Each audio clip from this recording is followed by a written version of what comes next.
beplan. In hierdie oomblik wil ek sommer oorgee aan Wouter. Ek wil sommer net so ietsie sê, terwyl Wouter opkom en hier by my kom staan. Van julle mag dalk vandag die eerste keer vir Wouter van die Merwe sien en ontmoet. Is my baie voorreg om vir Wouter vandag te verwelkom in ons midde. Wouter is toevallig ook Jolanda, Nel se broer. Die van julle wat gewonder het, so Wouter is haar broer, maar Wouter is ook huidiglik die leraar by Lewende Woord, Centurion, so sy gemeente wat so wat 600, 700 op 'n Sondag sit, het vanoggend hom nie by hulle nie. Hy is vandag hier by ons en dis vir ons 'n groot voorreg, maar Wouter is betrokke in die journey van Lewende Woord Laeveld, nog voordat een van julle betrokke was in hierdie droom.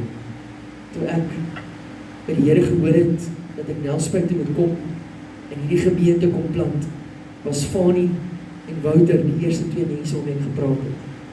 En toe het hy al 2 jaar lank gebid dat die Here iemand Nelspruit toe sal stuur om 'n Lewende Woord gemeente hier te plant. So eintlik het jy voor my geweet dat dit sou gebeur. En deurlopend deur die pad, ek was op 'n stadium saam met Wouter in 'n kerkplantings dinkskram betrokke vir die eerste 6 maande na 'n jaar wat ons maandeliks by mekaar gekom het en wat ons dinge uitgestoei. En ek het baie geleer by Wouter. En ek eer hom ook as 'n geestelike vader van hierdie gemeente. En ek wil sê, luister gerus, hy het baie ervaring, baie wysheid en ons gerus maar iets by sy salwing vat. Ons steek net die hande na hom en ons bid dat Here hom ook sal sien en sal salf verhoor. Here, ek wil vir Wouter na U toe bring. Dankie, Here, vir die vriend wat ek het in U. Dankie dat ek kan opkyk na hom en wysheid by hom ook ontdek. Maar Here, dis omrede hy by U ook gedek is. Want dis U wat die bron van wysheid is en die bron van insig en kennis. Dankie vir Wouter se passie vir die woord en om die woord oop te breek op 'n manier wat mense kan verstaan wat in daai tyd gebeur. Hoekom het dit so gebeur? En hoe kan ons die waarheid van die woord vir onsself vat? Ek wil bid dat U vanoggend sy lippe sal salf, dat die woord wat hy bring relevant sal wees in Jesus naam. Amen.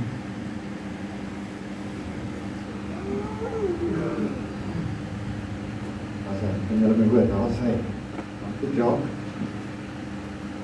Man, is my voorreg om hier te wees, soos jy sê, vir hierdie gemeente gebid, en ek en Jacques het menigte gesprekke in Delmas, ek was 22 jaar in Delmas, en menigte gesprekke onder my boom, daar in my tuin gehad, as hy van sy kouen werk afkom, en dan sit ons in bid. En soos wat ons gebid het vir Nelspruit, en hier sit julle, en die gemeente is hier, en dis wonderlik, so die Here vir Bloemfontein opgerig, en vir Boksburg, en dis lekker om te sien, dat daar ouens is, waarvoor ons gebid het, in Midstream, Dokvaart, Midrand, en Kaapstad, JC, wat 'n seun van Bloemfontein is, het in Kaapstad geplant, plekke wat die Here in ons harte gesit het om voor te bid, lewende woorde voor te gaan plant, en die Here het self ouens op unieke maniere opgerig, maar ek glo dat die Here dit in 'n ou se hart lê om te begin bid vir sekere goed. Ek bid vir George, soos jy roep aan George toe, ek bid nogal wat kwaai hart vir George, ek bid vir Koelsberg, daar's 'n jong paartjie wat ek besig is om op te lei vir Koelsberg, en ons gaan hopelik vanuit Lewende Woord Boksburg, Lewende Woord Koelsberg plant. Ek is besig om Oudtshoorn vir Oudtshoorn te bid, en daar's 'n jong man wat in ons gemeente wat ons graag in Oudtshoorn wil plant, met 'n Lewende Woord Oudtshoorn daar, en ek het nog niemand vir Port Elizabeth nie, en die Here, ek vertrou die Here, want daar's 'n roep, daar's mense wat vir my vra, wanneer begin julle 'n lewende woord in Port Elizabeth? En wanneer dit begin gebeur, dan weet ek dis die Heilige Gees wat praat, en daar's 'n roepstem, daar's 'n ding wat begin stir. So bid saam met my En dan as jy hoor van Lewende Woord Port Elizabeth wat opgestaan en dan weet ons die Here het beweeg, dat die Here 'n man opgerig het. Want dit vat 'n man. Luister, dit vat 'n man om 'n gemeente te begin. Party van hulle is vrouens so, hoor mooi wat ek bedoel, die ou wat Salvation Army begin het gesê, some of my best men are women. En dit vat baie keer iemand wat sterk is, iemand wat regtig die ding kan doen. Want ek wil vir julle sê, Jacques is deur baie pyn, deur baie moeilike goed, deur baie dinge, en soos wat Jacques deur hierdie goed is, kan ek vir jou vertel van Lewende in Bloemfontein, en Michael Oberholzer in Boksburg, en JC van Rooyen in die Kaap, en al hierdie ouens, wat deur hierdie goed is, Groblersdal, Leidenburg, al hierdie ouens, wat deur verskillende goed is. Maar die Here is besig om te beweeg. En dit is eintlik lekker, ek het gisteraand vir die vrywilligers ook gesê net, dit is so lekker om deel te wees van 'n groter prentjie, en ons pas in 'n groter familie, ons is so 30 lewende woorde, en julle pas in 'n groter prentjie in, wat saam beweeg.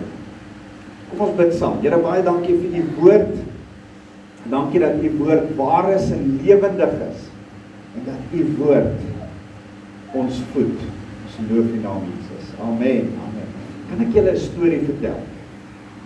Verskriklike mooi storie. Een van my favorite stories in die Bybel. Op 'n stadium was daar 'n koning, en vir hierdie koning het 'n man gewerk, en sy broer Genani gaan besoek hom. En terwyl sy broer hom besoek, vertel sy broer vir hom, hoe gaan dit met hulle tuisdorp? Hoe gaan dit met die plek waar hulle vandaan kom? En toe hierdie man hoor, dit gaan nie goed met sy tuisdorp nie, het hy begin huil. Het hy begin ween. Die enigste probleem is, jy mag nie huil voor die koning vir wie hy gewerk het nie. As jy huil voor daai koning, word jou kop afgekap. Dis die wet. Niemand mag gehuil het voor hom nie. Niemand mag eers sad gelyk het voor hom. En die enigste probleem is, hierdie ou was optrend in die pos van die eerste minister. Hy was eintlik die hoof veiligheidswag. As jy die president altyd, jy sien hierdie movies waar die president van Amerika stap, dan stap hierdie ou so langs hom. Wat daai bodyguard, daai een wat nou van London has fallen en the president has fallen, daai ou wat so langs die president stap, wat die hoof is van die hele veiligheidsdiens. Nou dit was sy job. Nou imagine jy doen daai job, maar jy mag nie hartseer wees nie. Jy moet die hele tyd smile. Jy moet die hele tyd 'n gesiggie ophou. En hy's hartseer oor wat in sy tuisdorp gebeur. Dat vir 100 jaar lank gaan daar niks aan nie, en is als eintlik in pyn. En natuurlik is dit die verhaal van Nehemiah. En ek so opgewonde, want die Here is besig om met julle as gemeente vanuit Nehemiah te gesels. En Nehemiah is een van my absolute heroes. Want op 'n stadium dan sien hierdie koning hy's hartseer. Hy probeer om nie hartseer te lyk, en dan sien die koning, en dan skrik hy so, want hy weet nou gaan sy kop waai. Maar die koning is so lief vir hom. Die koning vir hom sê, wat's fout met jou? Hy sê, man, my tuisdorp is in absolute gemors. En as jy my 'n kans gee, wil jy nie vir my stuur om dit te gaan regmaak? Ek weet nou 'n bietjie van regering, ek het by jou afgekyk, stuur my, dan gaan maak ek my tuisdorp reg, dan gaan maak ek Jerusalem reg, dan gaan herbou ek die mure van Jerusalem. En die koning met sy vrou langsom, by the way, sy vrou langsom was Esther, 'n Jood. En Ahasveros het 'n sagte plek vir die Jode gehad. Nou dis interessant. Ons sien altyd op die flieks, wie One Night with the King gekyk. Al die vrouens kyk gewoonlik One Night with the King. Okay, wie 300 gekyk, die manne. Dan sal die manne hulle hande opsteek. Dieselfde ou, die mooi koning met die baard, One Night with the King, is hy so mooi ou, is die ou in 300, die vet koning wat die baddie is. Dat hang af hoe Hollywood hom net wil wys. Selfe koning, Esther trou met hom, hy's Ahasveros, een van die beste konings wat Persië gehad het. Maar hy stuur vir Nehemia terug om die mure te bou, want toe Sanballat 100 jaar voor Nehemia soontoe gestuur is, het hy dit nooit reg gekry. Hy het die tempel herbou, maar die hele stad was in 'n gemors. Die mure is nie herbou nie, en as jy die tempel herbou, maar nie die mure herbou nie, dan kom die vyande in en hulle kan plunder en mal gaan net soos wat hulle wil. En Nehemia kom in, strategies, hy's 'n man van gebed, hy bid eers, en dan kom hy in, en dan som hy die situasie op, en 'n mooi ding, 'n goeie leierskap, hy bemoedig eers die mense, en tel hulle op, ek dink dis wat Jacques gedoen het, voordat julle hier ingevaar het, en dan gaan hy, en dan strategies deel hy 'n plan mee, om hoe hulle hierdie stad gaan bou. Elkeen gaan vir sy eie huis bou, die priesters gaan vir die tempel bou, hy het 'n spesifieke, hy sê nie, kom ons bou die muur van 'n kant af, en dan bou ons so om, en dan bou ons klaar nie. Dit sou miskien die beste plan gewees het, maar hy weet, dis nie die strategiese plan wat die beste vir hulle gaan werk nie. Elke ou bou vir sy huis. Die ouens wat van ander dorpe af kom help hulle bou tussenin. En op hierdie manier bou hy die muur klaar in 52 dae. Maar Nehemia het nie Jerusalem toe gegaan om die muur te bou. Nehemia het eintlik Jerusalem toe gegaan om die mense weer geestelik op die regte plek te kry. Hoor mooi vir my. Jacques is nie hier om bakstene en vensters en verf te bou in Nelspruit. Hierdie plek is mooi, plek is great, en ek weet hy kort nog werk, maar ek dink is beautiful. Well done. Kan julle julleself 'n hande klap gee? Dis net incredible. Dis nie waarvoor hierdie plek is nie. Ons bou 'n plek. Nehemia bou bakstene, maar hy bou eintlik mense se harte weer terug na God toe. Hierdie plek word gebou. Julle werk hard. Julle, hier's 'n paar wat al bloed laat loop het en sweet laat loop het hier. Nie oor 'n plek nie, maar hier's mense wat by Jesus Christus moet uitkom in Nelspruit. Dis 'n geestelike herlewing. Toe ons sing julle van Lewende en toe dink ek, man, dis 'n geestelike herlewing wat moet reën oor Nelspruit. Here, dankie vir die reën wat daar val, maar dis 'n teken, dis net 'n sleutel vir elkeen van ons om te sê, Here, ons soek 'n geestelike herlewing. Ons soek 'n geestelike reën wat oor Nelspruit val. So, net soos wat julle hier fisies gebou het, maar eintlik is julle doel, eintlik is julle hard om by mense se gees uit te kom.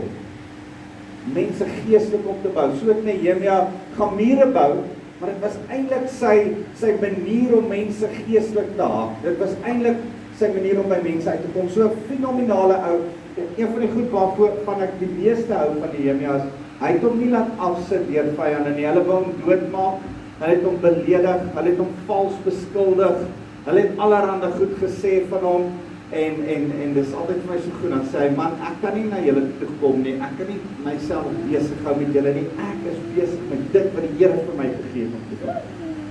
En dit moet ons houding wees as die Here ons roep vir iets. So hy's 'n doelgerigte leier. Hy's dinamies. Hy rig die mense geestelik op. Daar's 'n gentleness wat ek so waardeer. Daar's 'n loyaliteit, want hy was 12 jaar in Jerusalem en toe gaan hy 2 jaar terug na die koning toe en toe kom hy weer terug Jerusalem. Daar's 'n loyaliteit aan die koning wat hom gestuur het. Dis als eienskappe van 'n leier wat ek wil hê julle moet raak sien. Maar dan het ek 3 skrifte wat ek mee wil begin vandag en net vinnig vir julle wys. En snaakse skrifte, want dit wys jou aan die einde van die boek van Nehemia hoe hy hom liderlooslik vererre en hoe hy so kwaad word dat op 'n stadium ouens se hare uitblink. Blaai gou saam met my Nehemia 13 vers 8. Ek gaan dit vinnig vir julle lees. 13 vers 8 sê hy, dit het my baie kwaad gemaak. Ek het al Tobia se besittings uit die vertrek uitgegooi. Toe ek opdrag gegee het dat hy die vertrekke moes reinig. En blaai gou saam met my nou vers 21, vers 21, daar verloor hy dit weer. Maar ek het hulle gewaarsku en gesê, hoekom oornag julle hier buite die muur? As julle dit weer doen, sal ek julle arresteer. En dan vers 27, dan sê hy,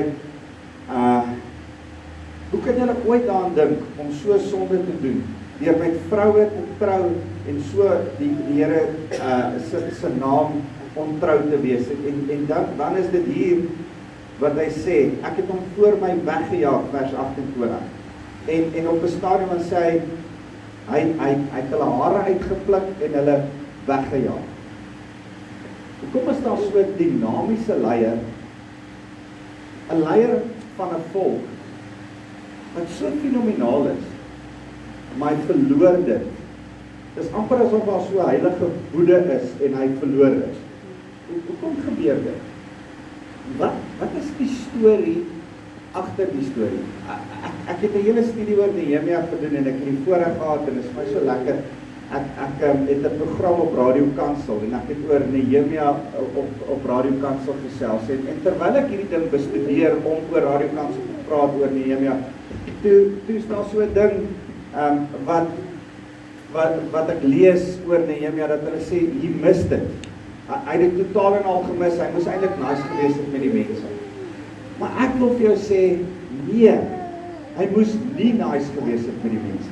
Hy het 'n punt weer, sy woede kom van elders af, dat iets in sy hart gebeur.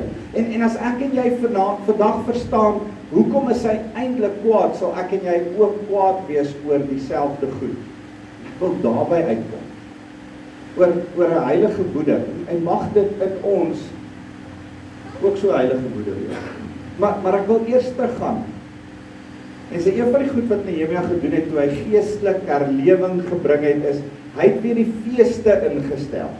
En net soos wat ek agterkom hier in Nelspruit op die oomblik, nie alles verloop heeltemal volgens plan nie. Julle moet 'n bietjie hiernatoe skuif en daar was 'n vroue konferensie of een of ander ding wat julle moes skuif, want julle moet nou eers bou. En dan moet julle eers hierdie skuif en dan moet julle eers bou. En ek sê vir Jacques, julle kan nie nuwe lidmate so laat die jaar hou nie, maar julle het eers gebou. En nou moet julle sekere goed doen. En net so het Nehemiah eers klaar gebou. 52 dae, toevallig, ek en Jacques praat daaroor, het julle hierdie plek in 52 dae amper klaar gehad. Daar's nog hier en daar 'n paar goedjies wat moet kom hoor. En daar's iets wat die Here vir julle as gemeente vanuit Nehemiah se boek sê.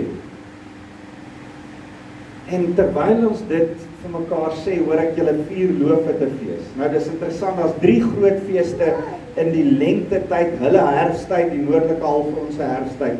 3 groot feeste. En hulle loop in hierdie volgorde. Dis Rosh Hashanah, die fees van trompette. Dis die fees waaroor ek eintlik vandag met julle wil gesels. Dan is dit Yom Kippur, die heiligste dag vir elke Jood. Hulle hou daai dag so heilig. Dis die dag wanneer die hoofpriester in die allerheiligste ingaan en bloed offer op die ark van die verbond. So geweldige heilige dag dat almal van hulle daai hele dag glad nie eet nie. Hulle eet niks, drink nie water nie en eet niks. Stel jouself voor. Ek weet nie wanneer laas, dis maklik om te vas en die kos te eet vir 'n hele dag.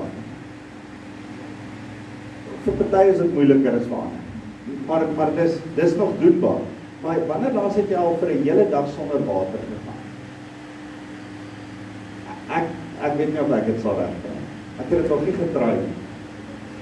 Hulle is so bang, die Jode, vandag nog, dat hulle die dag dalk gaan ontheilig, dat hulle nie 24 uur sonder kos en water bly nie, hulle bly 25 uur sonder kos en water.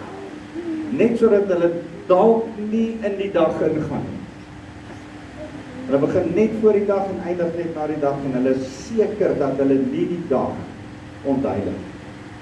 En ek wil vir jou sê, daar's mooi gebruike by Yom Kippur, maar ek wil nie daarby stil staan nie. So dis Rosh Hashanah, die fees van trompette, dan Yom Kippur en dan Loofhuttefees. En as gevolg van die bouery moet Nehemiah kom en hy mix die goed op. Hy stel weer hierdie feeste en hy sê, ouens, daar moet weer 'n geestelike herlewing kom. En hy mix hierdie goed op. Hy begin met Lewende fees en hy sê, ons gaan Lewende fees hou. En hulle hou Lewende fees. En toe hulle Lewende fees hou en celebrate, want Lewende fees is 'n joy fees. Nou kom ek sê net weer, die eerste fees, die fees van trompette is 'n joy fees. Dis 'n fees van vier en dans en sing en loof en prys die Here. Ons gaan net nou oor dit vinnig praat. Dan Yom Kippur is 'n solemn festival. Dis 'n vas nie 'n fees nie. Dis 'n fees waarop jy nie smile nie. Jy eet nie kos nie. En ek weet nie van julle nie, maar as jy nie kos eet nie, dan kom die boodskap van jou maag af by jou gesig uit. Is nie lekker. En dis hoe die vandag veronderstel is om te wees. Dis 'n dag wat elke Jood 10 dae na Yom Kippur, na die fees van trompette, na Rosh Hashanah, 10 dae daarna, dan hou hulle hierdie dag wat hulle almal berou het oor hulle sonde. Niks eet nie, niemand smile nie, daar's nie musiek nie, daar's nie kleer nie. So rukkie terug toe ek my gemeente oor Yom Kippur leer, toe reël ek dat ons al die ligte afsit en net worship musiek sing, niks prys nie.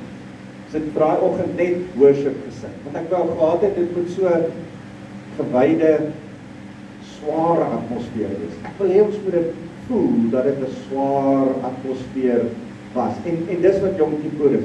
En dan as Yom Kippur klaarmaak, dan begin die Lewende fees. En die Lewende fees is vir 7 dae lank 'n great fees, 'n fees van water, 'n fees van ligte, 'n fees waar hulle in hitte bly, saam met die kinders buite bly. Jy bly nie in jou huis nie, jy bly buite in so 'n blare hut. Dis waar die naam vandaan kom. Loof is blare, loof, hitte, blare, hitte, fees. Jy bly buite saam met die kinders in hierdie blare, dan is daar water en ligte en dit is net incredible. Ons het die 27ste ons Lewende fees gehad, ek dink julle het ook toe julle sin gehad. Ons het die hele gemeente genooi vir 'n braaivleis, my arme vrou moes dit reël. Daar was so 500 mense op vir die braaivleis en dit was baie lekker. En die mooiste ding is, ons het 'n tent gehad waar ons almal geakkommodeer het en die braaiers en so aan. En toe is daar reënboog. Dit stort reënboog. Want ek het vir die gemeente gewaarsku en gesê, Sagaria 14 vers 17 sê dat wanneer jy die Lewende fees hou, gaan dit reën. Jy het dit nou gesê, ja. Die cheer hulle.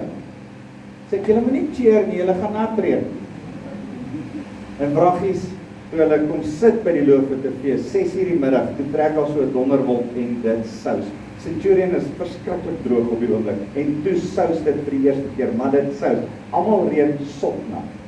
En die wolk trek weg en daar sien die mooi reënboog, mooi foto's daarvan, so 'n reënboog reg oorkant oor die tent. En die Here wys my dat hy oordek ons met sy teken van die verbond van genade wat hy met Noag gehad het, die reënboog. En dat daar water is en sonder water waardeur lig skyn kan daar nie 'n reënboog wees nie. Is dit nie cool nie? Al drie die punte wat ek in my preek gehad het en toevallig hoor ek die punte wat Jacques in sy preek gehad het van water en lig en covering is daar in die Lewende fees. So Nehemiah stel hierdie Lewende fees in. Ek glo ons moet die Lewende fees hou. Ek dink nie ons moet biddag hou vir reën nie. Ek dink net ons moet die Lewende fees hou. Die Lewende fees is deel van wat ons as gelowiges moet doen, is om vooruit dankie te sê. Besef jy dat jou tiendes 'n vooruit dankie sê is? Jy gee nie jou tiende vir laas maand nie, jy gee jou tiende vir volgende maand. Party van julle is nog nie met my. Amen. As jy 'n oesfees hou, en by the way, die Paasfees, die Pinksterfees en die Lewende fees is al drie oesfeeste, want is verskillende tipe oeste, graan, gas en toe later olywe en druiwe. As jy 'n oesfees hou, dan bring jy jou eerste vrugte na die oesfees toe. Met ander woorde, jy sê vir die Here, Here, ek het nou 'n klomp druiwe gekry, ek weet nie hoeveel druiwe kom nie. Ek bring so lank in geloof 'n tiende van wat ek dink gaan kom. Nou sê jy vir die Here, as jy net so 'n klein bietjie bring, dan sê jy vir die Here, my verwagting, my geloof is net so 'n klein bietjie.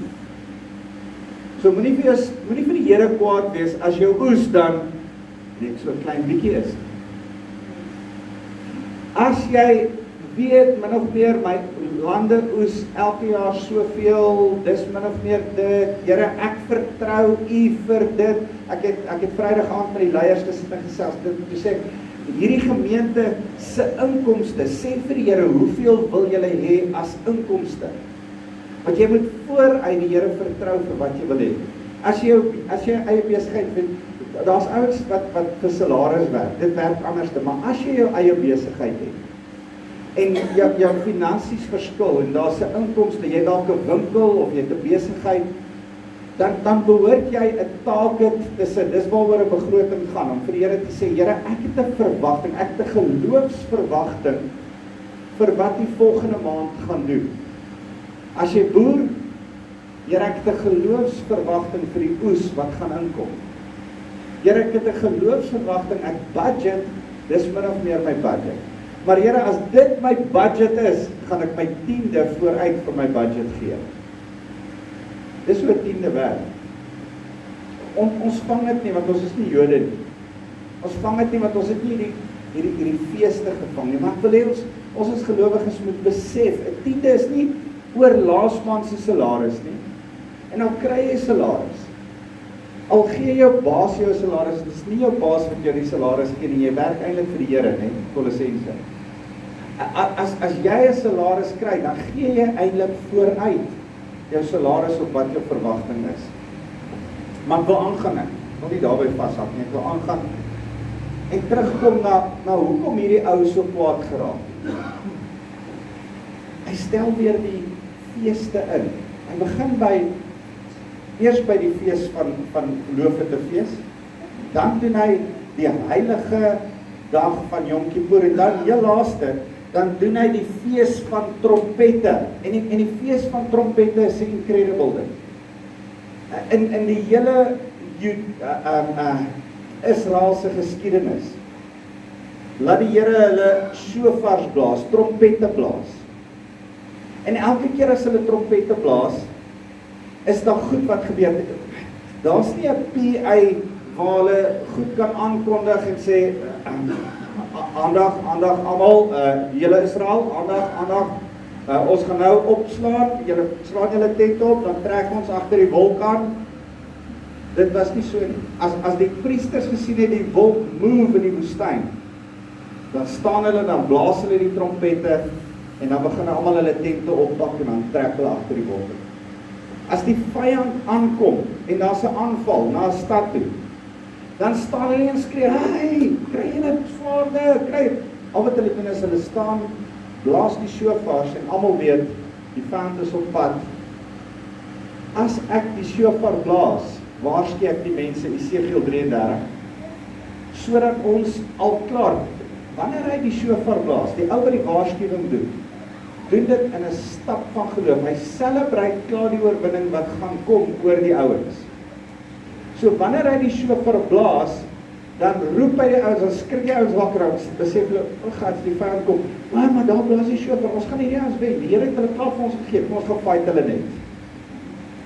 Wat gebeur met Jericho, die mure om Jericho? Here laat hulle net die shofar blaas.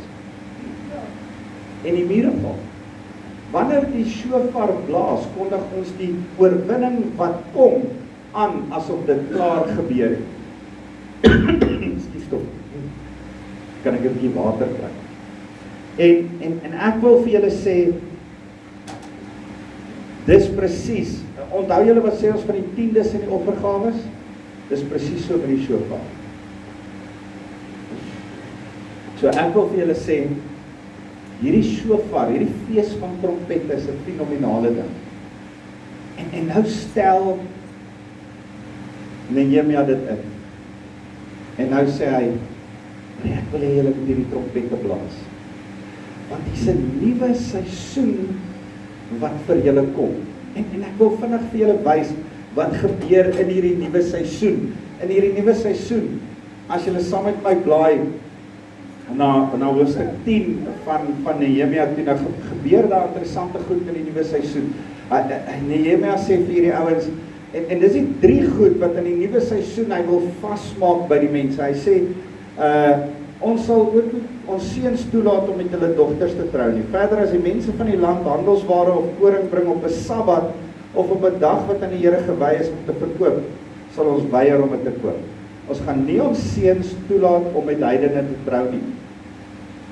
Ons gaan nie op die Sabbat enige handelsware verkoop nie. En dan die derde ding, ons onderneem om jaarliks belasting van 4 gram goud vir die onderhoud van ons God se tempel te betaal. Ons onderneem, en as jy die res van die hoofstuk lees, dan eindig hy met, ons sal die tempel van God nie verwaarloos nie, julle aan die einde.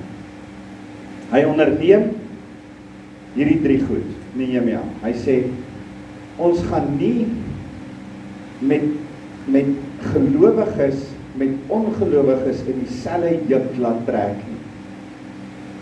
Ons gaan nie wat vir God heilig is, die Sabbat, die rus van die Here, ontheilig.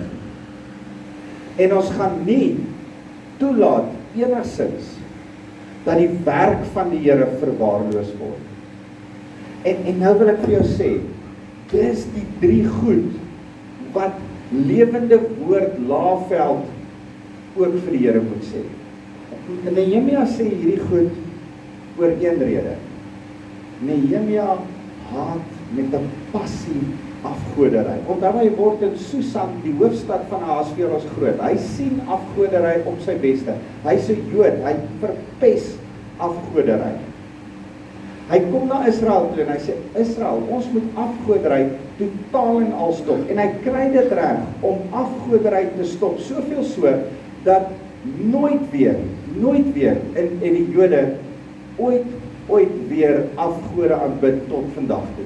'n Jood kan baie dinge verkeerd doen, maar hy aanbid nie afgode nie. Dis incredible. As jy sien wat het Nehemiah reg gekry, die volgende kronologiese gebeurtenis wat hier gebeur, is die koms van Jesus Christus. En dis 2400 jaar terug hierdie. Vir 2400 jaar het Nehemiah afgoderry gestop gekry. Dis fenomenaal. Maar ek wil vir julle sê, daar's afgoderry in ons harte. En ek en jy moet die Nehemiahs van ons eie lewens word. En die afgoderry stop in ons harte. Hoe stop ons dit? Deur nie in dieselfde juk, deur nie rein met onrein te meng nie, deur nie dieselfde goed te vat wat ons dink reg is, en te dink, ag, die goedjies wat verkeerd is, dis nie so bad nie. Nehemiah, die rede hoekom hy so kwaad word in hoofstuk 13, wat ek net vir julle gewys het. As jy hoofstuk 13 gaan lees, dan sal jy sien, hy was weg vir 2 jaar, hy het hierdie 3 goed ingestel, hy het gesê, moenie met heidense vroue trou nie, hou die Sabbat heilig, en hou die tempel van die Here reg en rein. Sorg vir die priesters, sorg dat die priester kos kry, maak die stoorkamer vol, en die sangers, Anita, die sangers ook, sorg dat die sangers en die priesters en die leviete kos kry, sorg dat die versorging van die tempel aandag kry.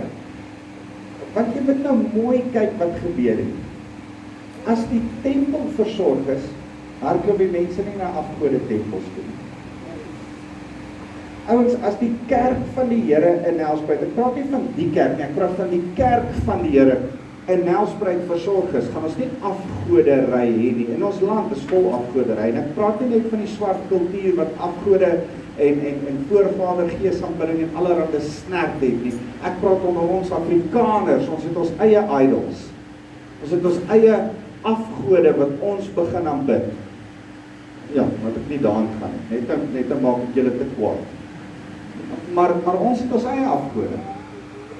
En gaan ondersoek jou hart, waar is jou afgode? wat jy sien daar's afgode, want ons besef nie dat die Here se plek, die Here se manier van aanbid is belangrik. Ons moet dit onderhou.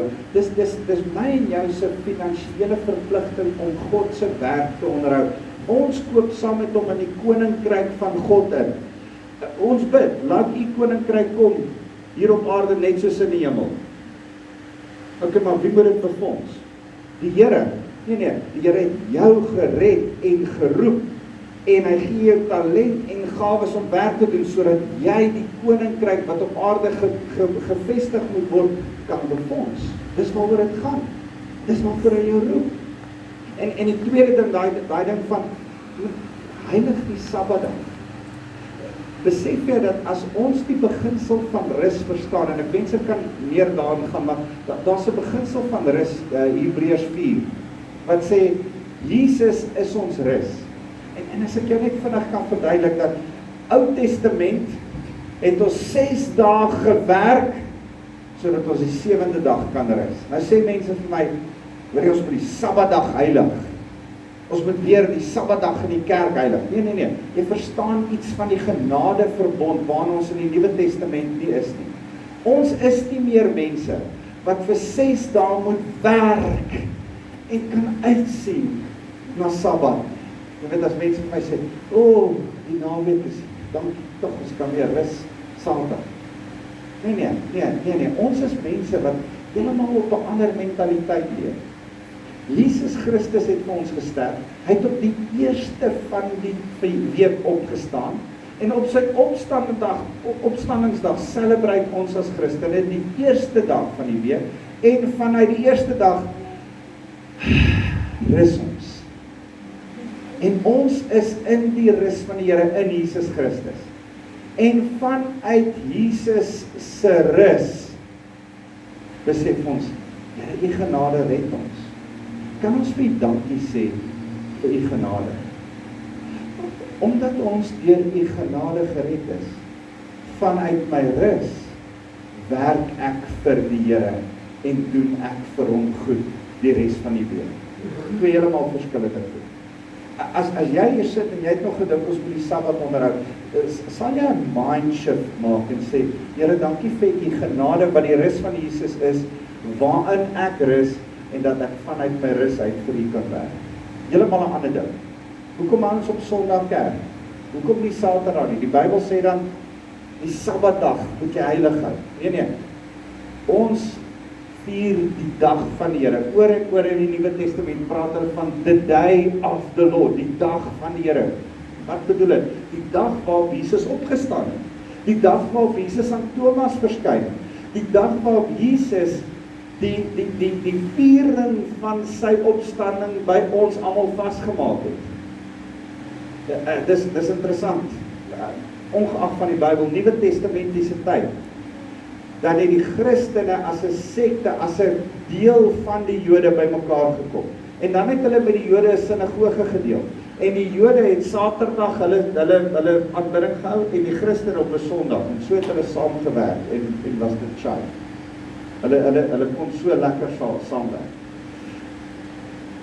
Kan jy besef dat as ons besef dat Jesus ons rus is, gaan lees weer Exodus, die 4de gebod.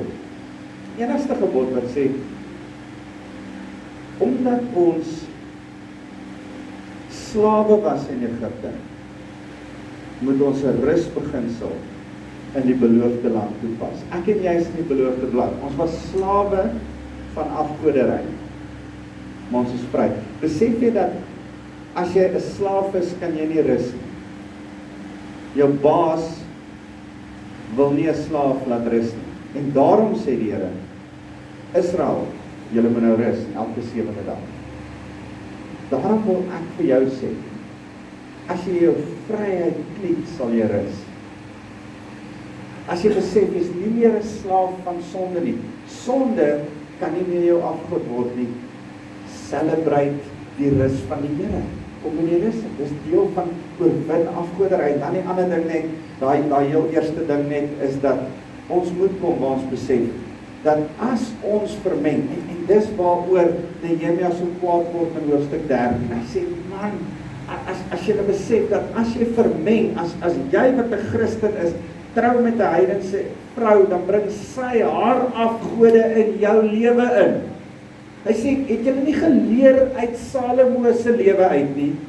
Die wysste koning wat daar was, ryk, hy die Here gedien, hy die Here lief gehad. Toe begin hy heidense vrouens inbring en hulle afgode het hom tot 'n val gebring. En kan ek vir jou sê, moenie in 'n vennootskap, 'n besigheidsvennootskap gaan met iemand wat nie die Here dien. Moenie trou, jong mense, die van julle wat nog nie getroud is nie, moenie trou met 'n ou wat verskriklik mooi is, maar nie die Here dien. Kry maar vir jou 'n gelowige mooi ou. Vir julle daar agter nie 'n gelowige mooi ou nie, 'n gelowige mooi girl. Want die feit van die saak is, dat as jy met 'n ongelowige trou, kom daai invloed van die ongelowige, die gebruike van die ongelowige, die frustrasies van die ongelowige, die afgode van die ongelowige in jou huwelik in. Jy kan hierdie ding nie bek nie. Hierdie ding gaan in jou huwelik bly. So baie mense sê vir my, ja, maar ek gaan hom verander. Nee, jy mis 'n beginsel, net die Here kan hom verander. Jy kan hom nie verander. Trou jy met 'n gelowige? Gaan in 'n vennootskap, besigheidsvennootskap met gelowige, want wanneer jy met 'n ongelowige in 'n vennootskap ingaan, gaan sy afgode, sy geldgierigheid, as geld sy afgod is, gaan sy afgod jou kelder. Ouens, dis wat Nehemiah kom sê, hy kom leer dit hier in hoofstuk 10 vir hierdie ouens.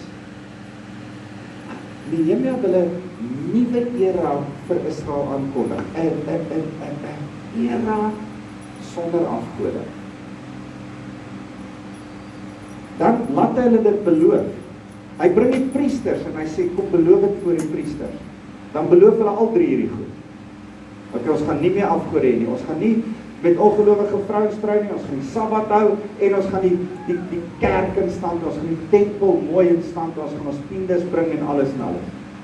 En dan gaan hy weg vir 2 jaar, hoofstuk 13, as hy terugkom, dan kom hy agter, hulle het nie een van hierdie 3 goed gehou nie. En dan word hy so kwaad. Sê ouens, en dan stel hy dit weer in. En as ek nou vandag vir julle kan sê, ek preek hierdie 3 goed vir julle. Moenie dat ek weggaan vir 2 jaar, terugkom en uitvind hierdie 3 goeds nie hier nie. Kan ons asseblief al 2 kere sommer nou preek? En sê, hy kry hierdie ding reg. Kry hierdie ding reg, dat daar nie afgoderry, want die Here wil 'n nuwe seisoen in jou lewe aankondig. Hy wil 'n nuwe seisoen vir hierdie gemeente aankondig. Maar dan moet jy weet, afgoderry in jou hart moet gaan wees. Weet jy wat gebeur in hoofstuk 13? Die hoofpriester laat Tobia. Nou Tobia is 'n besonderse valbond. Hy's 'n baddie. Hy's regtig vir Nehemiah soos 'n doring in sy vlees. Die hoofpriester in die 2 jaar wat Nehemiah weg is, laat die hoofpriester vir Tobia sommer in die paleis, in die tempel bly. In die tabernakel, die tempel van wat Sanballat gebou het. En as hy daar laat bly, dan laat hy hom nogal in die stoorkamer bly, waar hulle die goed gestoor het, waar die priesters versorg moet word. En as die Nehemiah terugkom en sê, wat maak hierdie ou hier? Hy's 'n valbond. Hy's teen ons. Hy het my sleg gesê. In fact, hy het gesê, dat die mure van Jerusalem sal nie sterk genoeg wees nie, as 'n jakkals daarteen opspring sal dit omval. Dis hy wat dit gesê. Nou laat jy hom binne in die tempel bly. Hy's sonder 'n huis en hulle kry hom jammer en nou laat jy hom daar bly. En as hy in die stoorkamer bly, waar's die stoorgoed wat vir die priesters sorg? Weet jy wat is die gevolg? Die priesters het weer teruggegaan en gaan boer en niemand het die tempel in stand gehou nie. As niemand die tempel in stand hou nie, die priesters gaan boer weer, raai wat gaan gebeur met Israel. Hulle gaan weer afgode aanbid. En Nehemia raak so kwaad en hy sê, stop dit nou. En hy drop die ou uit, jaag al sy goed uit, die priesters moet hierdie plek skoonmaak. Hy sê, ons gaan hierdie plek skoon kry, ons gaan dit reg kry. Ons gaan hierdie plek reg maak. En die vraag wat ek vir jou het vandag is, watter Tobia het jy toegelaat om in die stoorkamer van jou lewe te bly? Want jy sien, as jy hier sit en sê, ja, ek wil ook graag my 10de gee, maar ek kan nie my 10de gee nie, want ek het nie genoeg nie, dan het jy dalk nie genoeg in jou stoorkamers nie, want daar is een of ander Tobia, een of ander Moabiet, een of ander vuil fabel, een of ander leuen, een of ander afgod, wat binne in jou stoorkamers bly, sodat jy nie genoeg het om te kan gee nie. Nou moet jy dalk vir die Here sê, Here, hoe raak ek van hierdie Tobia ontslae? Dis fenomenaal wat Nehemia doen, hoofstuk 12 dan roep hy almal. Onthou nou, hy bou hierdie mure in 52 dae. Hy het die Loofhutefees gehou, het Yom Kippur gehou, die heilige dag, dan sê hy, okay, ons doen dit nou so 'n bietjie anders toe, maar nou gaan ons die fees van trompette hou. Dan op hierdie muur wat Tobia gesê het, man 'n jakkals sal teen hom opspring, as sal hy omval. Net om te wys dat alles alright is, sit hy 2 kore op die muur. Die een ou stap, Ezra stap voor die een koor, en hulle stap noord, en die ander koor met Nehemia vooraan stap suid, en hulle stap al om die muur, en hulle maak een helse lawaai. Hulle maak 'n groot, hulle sit 'n band op, hulle sing liedjies, die hele praise and worship span, halfpad verdeel. Een groep stap so om, een groep stap so om, hulle kry mekaar by die tempel, en dit sê, einde hoofstuk 12, die laaste vers van hoofstuk 12 sê, hulle het so daar in vers 43, hulle sê, 'n mens kon die blydskap van die mense in Jerusalem ver hoor.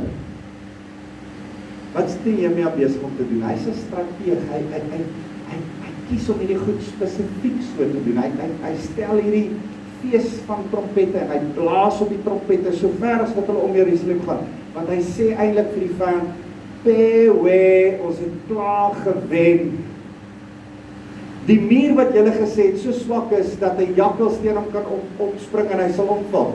Ons stap daarop, die hele koor stap daarop. Ons blaas die trompet in oorwinning, want die Here gee vir ons oorwinning. Kan ek vandag saam met julle as gemeente in oorwinning staan? Kan ons soos Nehemia daai fees van trompette herinstel? En sê, ouens, dis iets anderste wat moet gebeur. Ons gaan in geloof die oorwinning aankondig van die seisoen wat kom. Ons kondig nie die oorwinning aan van 'n gebou wat julle gekry het en iets wat klaar gebeur het en die gemeente wat klaar begin is nie. Dit is 'n oorwinning. Maar ons gaan nie die shofar blaas om te sê daar was 'n oorwinning nie. Ons blaas die shofar om te sê daar kom 'n oorwinning. Ek wil die shofar blaas om te sê daar kom 'n oorwinning oor jou finansies. As jy hier sit, dan kan jy sê, ek het nie om te gee nie. Of jy kan sê, Here, ek gaan U vertrou, want U gaan vir my voorsien. Ek sien uit. En hoor mooi, ek is nie een van die ouens wat jou beursie wil leegpreek en sê jy moet vir die Here gee en jy moet verarm. Dis nie, en ek's ook nie een van die ouens wat prosperity teacher is wat sê, nee, hy sal jou seën en jy moet net gee en ek glo nie daar's nie. Maar ek glo in iets van om vooruit die Here te vertrou in geloof, deur te gee voordat ek dit sien. Want Hebreërs 11 vers 1 sê geloof is 'n vaste hoop, 'n vaste vertroue om te weet dat iets so is, al kan ek dit nog nie sien nie. Ons is mense van geloof, nie van sien. Jy sien die wêreld sê sien is glo. Ons sê nee, glo is sien. As jy gelowige is daar nie meer 'n spreekwoord soos sien is glo nie. Hoor mooi. As jy mense is wat sê nee, sorry, sien is glo. Nee, sorry.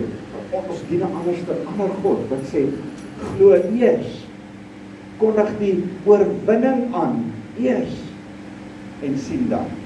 Dis wat jou 10de elke week is. As jy jou 10de jou offergawe bring, dis wat dit is.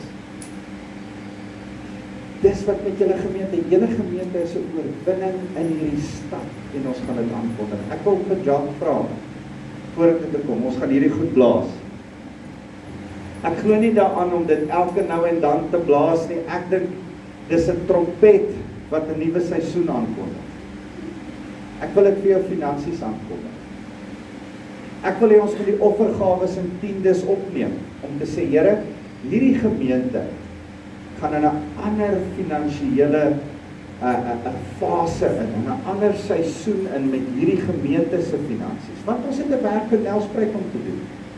Die wonderlike ding is, as ek vandag hier staan en sê, ons moet 'n offering opneem, ons moet 'n tiende bring wat hier 'n verskil maak, dan gaan dit nie oor hierdie ou se salaris nie. Dit gaan ook oor hierdie ou se salaris. Hoor mooi, maar dit gaan nie net oor hom te versorg nie. Dit gaan daaroor dat die koninkryk, dat hierdie gemeente genoeg geld het om 'n impak te kan maak in die koninkryk in Nelspruit. Dis 'n lig wat moet skyn. Dis 'n ding wat moet opstaan. En vandag wil ek in oorwinning 'n nuwe seisoen aankondig oor Lewende Woord Laeveld. As ons dit doen, dan wil ek 'n nuwe seisoen aankondig oor jou finansies. En van die mooi goed is, elke keer as die shofar geblaas word, dan sidder die Satan. Want besef jy, die Satan weet nooit wanneer is die laaste bassein wat in Openbaring van gepraat word, wanneer word dit geblaas nie. So dan skrik hy, dan dink ek, o gats, daar blaas hulle hom weer, miskien is dit nou die laaste een. Dit herinner hom aan sy verlies, aan sy verloor, maar dit herinner elke keer vir my en jou aan ons oorwinning. Want as die laaste bassein kom, dan staan ons op by die dood, dan reis al jou mense wat al dood is, vir wie jy lief is, uit die doodheid op, en gaan ons saam met Christus, en sit ons saam met hom in oorwinning. So as ons hierdie ding blaas, dan kondig ons oorwinning aan, ewige oorwinning, oorwinning in Nelspruit in die gees, oorwinning vir jou, in 'n nuwe seisoen, vir jou lewe. En aanbidding voor die Here, kom ons staan, en as 'n aanbiddingsgeluid, gaan ons hierdie probeer blaas.